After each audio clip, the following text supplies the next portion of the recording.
아이들이 많을까 하는 것을 사회 정책적으로 찾아서 그 아이들이 그 서비스를 받을 수 있도록 찾아다니는 그런 정책들이 아웃리치라고 말할 수 있는데, 그렇게 찾아가는, 고객을 찾아가는 그런 정책, 그것이 그 청소년, 취약계층 청소년들을 미리 예방하고 돌보는 정책입니다. 그 한 예로 저는 멘토링을 적극 제가 제안을 하고, 우리 연구원에서 그 멘토링에 대해서도 시범 사업을 하면서 그 효과를 분석해 가고 있습니다. 네.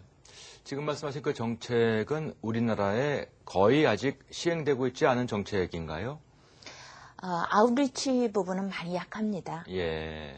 전부 거의 대부분 복지적인 정책이나 뭐 사회 서비스가 도움을 요청하고 전화하고 신고하고 이런 사람들에게 가지, 미리 그런 사람들이 어디에 있을까를 찾아서 그들에게 그 필요한 부분을 먼저 정부가 당신 이거 필요하지 않습니까?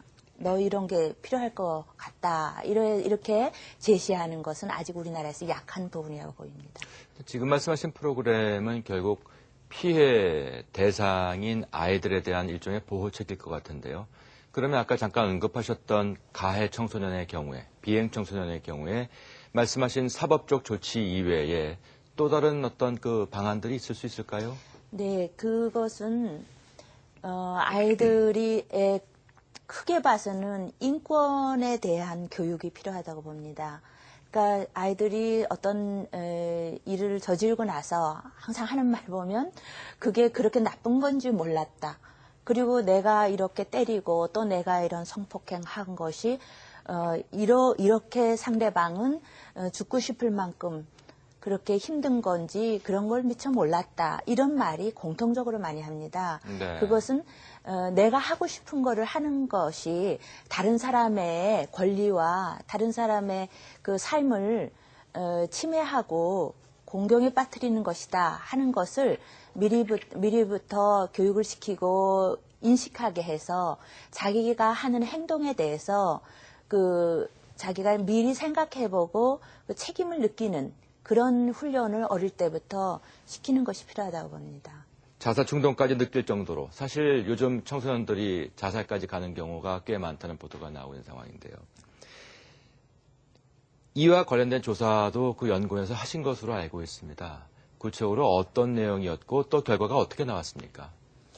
자살 충동은 뭐 퍼센트를 말씀드리기가 참 어려울 정도로 충동을 느끼는 아이들은 10명 중에 5, 6명까지도 나옵니다. 그런 비율로. 네. 충동이라는 거는 생각해본. 그러니까 우리 말로도 뭐 죽고 싶어.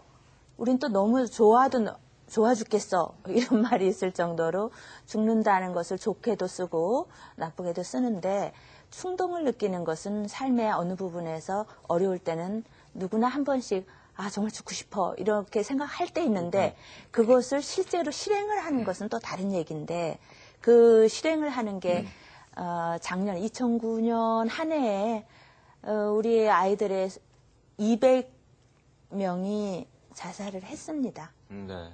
그거는 굉장히 높은 수치입니다. 그래서 그런 부분에서 충동을 많이 느낀다 하는 것은 충동 느낄 때 여러 가지 징후가 나옵니다. 주변에서 부모가, 친구가, 선생님이 조금만 자세히 그 아이가 하는 말이라든가 그 아이들의 생활, 그런 걸 보면은 그 징후가 보이거든요. 그러니까 사랑과 관심으로 자세히 지켜보면은 자살하기 전에 그 미리 알 수 있다 이거죠. 네. 그래서 그걸 지도를 해서 이끌어 드릴 수가 있는데, 무관심하기 때문에, 네. 사랑 없이 돌아보지 않기 때문에 결국 그 아이는 쓸쓸하게 끝까지 간 아이가 200명이 된다는 것이죠. 네.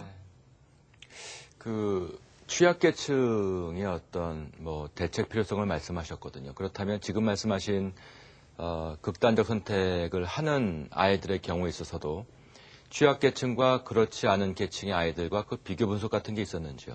그것은 없습니다. 지금 그 아이들의 200명에 우리가 실제 자살한 아이들에 대한 분석이 아니었기 때문에요. 네. 저희는 일반 아이들을 대상으로 어느 정도 그런 충동이 있는가, 그리고 왜 그런 생각을 하게 됐나, 이런 예방을 예. 하기 위한 원인 분석이기 때문에 네. 실제 일어난 사건에 대한 분석은 없고 그 계층별로 어떤 차이가 나나 이런 데이터는 또 사생활에 대한 것입니다. 그거는 사건에 대한 것이기 네. 때문에 저희한테 그런 분석 자료가 넘어오질 않습니다. 그렇군요. 또 하나 우리 사회의 그 변화와 관련된 청소년 대책이 필요한 부분은 다문화 가정이라고 생각을 합니다. 사실 다문화 가정이 이제 보편적인 현상으로 우리 사회에 자리 잡고 있지 않습니까? 하지만 그와 관련된 그 청소년 대책은 어떻게 보면 참 없다라는 생각을 지울 수가 없는데요. 공감을 하십니까? 네, 그렇습니다. 없는 건 아닙니다. 그런데 어떤 부분에 좀 더 개선해야 될 점이 있는 것을 제가 말씀드리고 싶은데요. 네. 다문화의 개념 안에는 다양한 유형의 청소년이 들어갑니다. 저희가 학문적으로는 이주 배경 청소년이다 이렇게 말합니다. 그러니까 부모가 결혼을 해서 한국으로 들어온 그런 국제 결혼 자녀가 있고요.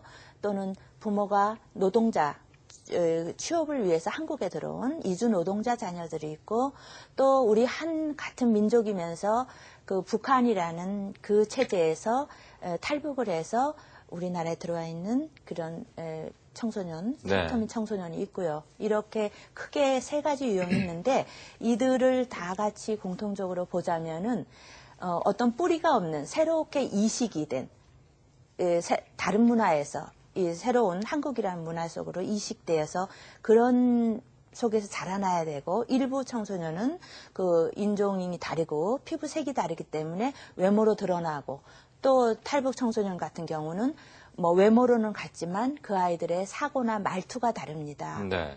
그래서 그런 걸로 해서 이 소외가 되고 차별이 되는 부분이 가장 큰 문제라고 보입니다. 그래서 그런 부분에서 그 사람들에 대해서 어떻게 역량을 키워주고 또 어떻게 더 지원을 하고 하는 부분도 반드시 필요하지만 더 큰 것은 우리 사회 속에서 살기 때문에 우리 사회에 살고 있는 우리 한국인들, 우리 또 한국 청소년들이 그들을 어떤 눈으로 바라보는가 하는 것이 더 큰 그 중요한 그 분위기, 문화가 조성돼야 된다고 봅니다. 그 연구원에서 관련된 의식을 또 조사하신 결과가 있었다면서요? 어떻게 나왔습니까? 그 의식 조사를 아까 말씀드린 세 유형에 대해서 했더니요. 우리 일반 청소년들이 다문화 중에서 국제 결혼 자녀에 대해서는 가장 우호적으로 생각을 합니다. 그리고 뭔가 도와줘야 된다. 이렇게 생각을 하는데 놀라운 것은요. 탈북 청소년에 대해서 가장 부정적으로 평가를 합니다. 가장 싫다는 거죠. 왜죠? 그래서 저희가 참 놀랐습니다.